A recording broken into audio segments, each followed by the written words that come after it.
kuwa wacan khiyaarta qiimaha iyo qadarinta mudan ee hawada nagala socdo meel kasta oo aad dunida dacaladeeda ka joogtaan. waxaan waraysi la yeelanay gudoomiyaha xisbiga ciid mudane Faysal Cali Waraabe. gudoomiye bal marka hore fikirka aad ka qabto shirkaasi waxa uu yahay barka waran.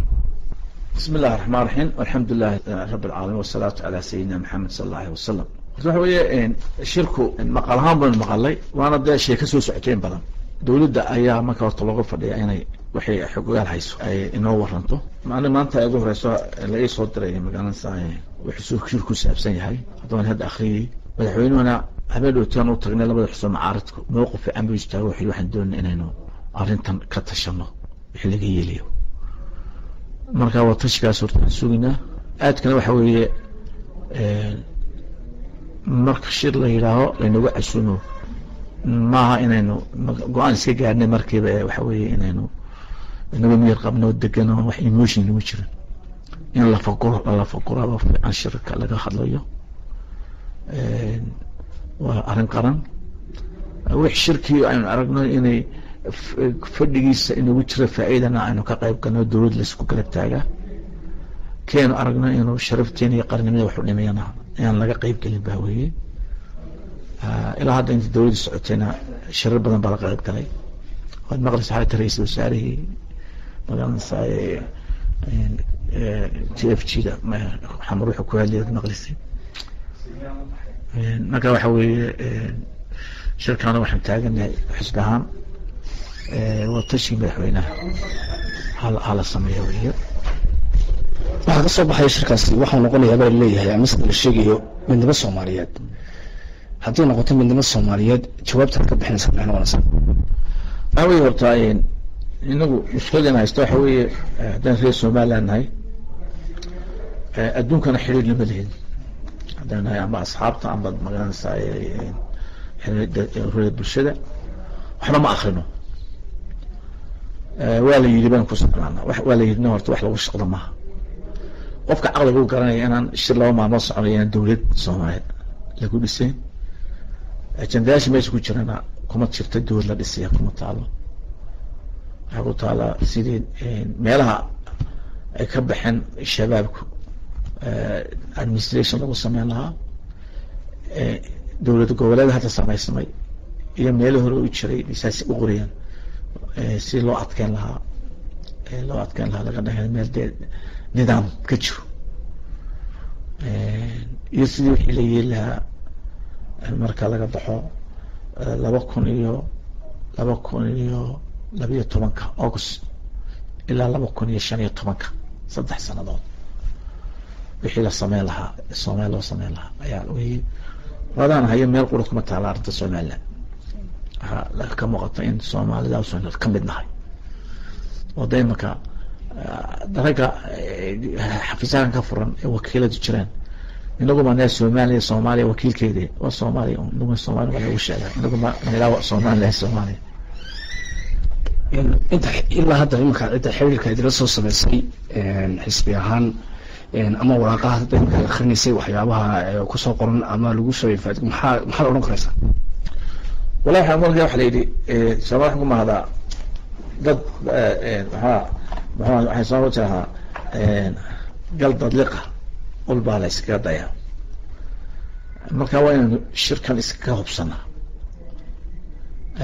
هذين قريب قلنا وين إنه واحد نسلوه الأجنبي وسياسة القرن إنه قريب قلنا هذين كتشو قلنا سياسة القرن يقط من ليس ما قرن aynu ka joognaa marka anagu mowqifkeega ilaa inta aanu meesha ku habboon gelino public u sii dayn mayno laakiin marka noqotay waxayna weydiiyo dawladdu waxayna weydiiso daayira waana macluumaad hore aan haynay haddana waan urursananaa waa la yidhi ku shaqayn mayne anagu xisbaan waxaan ku shaqaynaa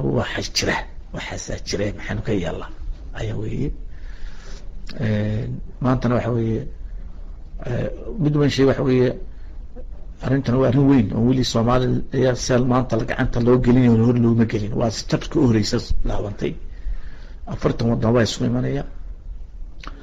wax alla wixii talaabooyin yaan waxa tahay talaabadii Djibouti tii andana Kampala tii haddana magaranaysaa garoowey waxbaa isku wada lifaaq shirka weliga way jiray constitution baa la sameeyey drafa oon meel inaga nagala sheegin inaan ka maqanayna ku jirno oo again ku jirno waxa markaa weeye inaynu de aynu maanta sidii aynu tacabkeena u khasaaray wixeenika haddii kale waxay noqonaysaa riwaayad bay haddaan mowqifkeena aynu adkaysan goon istaaga somaliland haddaan adkaysan dembi weyn ma dadka ka gala wey wax aan suurtagelin haddaan dadka 70 sano cidlo ugu haynin haddana aad moodid inay hashkadeynayno dawa nasiib daro shacabka soomaaliya inay loobi maayaan marka waxay la tahay inaan goon istaagaynay cid inaga haysta ma jirto inaga iska haysano waxba socon weyne oo inta meel fadhiisano iyo meel aan qadiyada meel la gaarsiin weyne in qadiyadeeni aan laga soo dabcin halgankeena laga soo dhicin sharafteena ku jirta mustaqbalkeena ku jira inaan dowlad gaara noqono nidaam leh de markaa tala waana tala la isku yimaada in badan waxaa la isweydiinayaa in dowladda ingiriiska oo kale somaliland ay saaxiib lahaan jirtay haddana ay wado sheegtan imanka maxaa soo kordhay baa looga qoraya wallahi marka anu inta imaka aan ku waramaya intii imka dowladdan cusub timi international community-ga xiriirkaan lahaa in yar baan la leeyahay xusbaan la leenahay laakiin hadda waxay muuqatay in siyaasad weyn aada isbedeshaa wey waxaad ka garanaysaa waxa weeye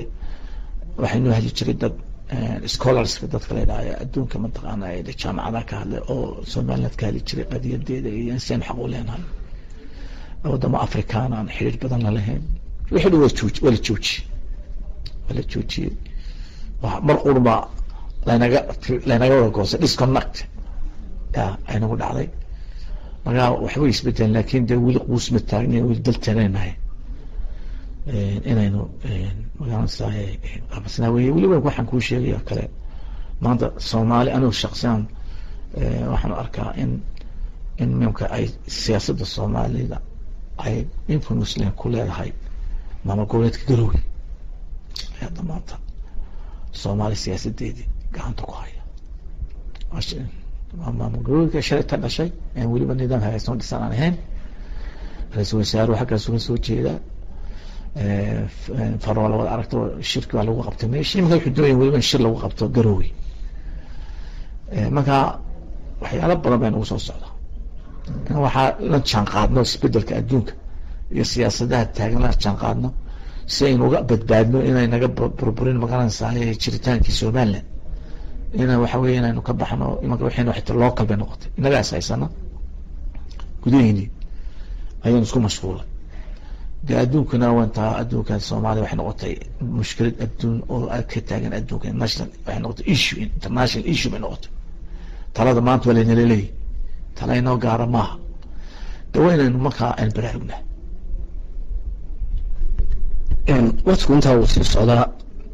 shirkana waa 16 February waxaad sheegteen in madaxweynaha uu idin sheegay in arrintan arrin badan laga yeelan doono intaan waqtigu uu sii socdaa maxaa markaa sahanna in loo diro waad sheegtay in arrimahaas oo dhan markaa sida looga wada tashan karayo wada maanta waxa wada arrinta waa arrin qaran ba wey inaga sharcina uu ka yaala inaanu shirarka ka qayb gelin inkastoo imika waxdakeeda aan sharci u shaqayn wax badan oo balan sharci uu hadda socdo waad moodinayna sharcigii iyo constitutionkii meel iska dhignay haddana da way qoran yihin inaan shirar soomaaliyeed la qayb qofka ka qayb galaana uu khatar yahay dembi galay de markaa waa cid maanta intay iska tagto oonsan shirkaasaan ka qayb gelaya siyoonay aansaay go-aankaas inta la ansixiyo weliba laga baaskareeyo golayaashii marka aan aada u shaqeynay iyagoo iska dhufaan ka noqdeen baaba-ay magaca ciyaalka ah